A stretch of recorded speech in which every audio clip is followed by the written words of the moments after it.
كنت تعرف ان تحديث اي او اس 18.5 نزل يا جماعه؟ التحديث دوت نزل ما فيهوش مميزات كتير قوي يا جماعه، نزل فيه خلفيات جديده وانا ما بنصحش انت تنزلها، فيها الوان وحاجات كده تحس ان هي مش تمام، وفي بعض التغيرات نزلت في برنامج الرسائل بتاع ابل مش كبيره، اللي هو تظهر صوره المتصل وحاجات زي كده، وكمان ممكن تتصل بالاقمار الصناعيه لو انت مش معاك داتا او مش معاك شبكه، والحاجه دي برضو مش متاحه عشان نجربها، وانا لحد دلوقتي ما نزلتش التحديث.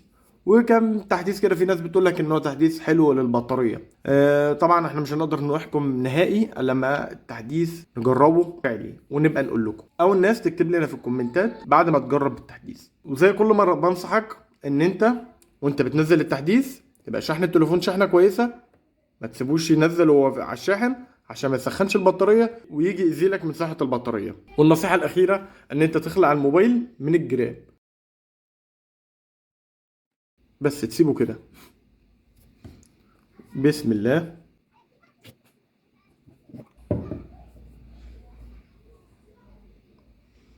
ونسيبه كده هودي يحدث براحته. التحديث كبير يا جماعه مش صغير، فيا ريت تعملوا النصائح اللي كنت بقول لكم عليها. ما تنساش بقى تصلي على النبي وتشترك معاه في القناه.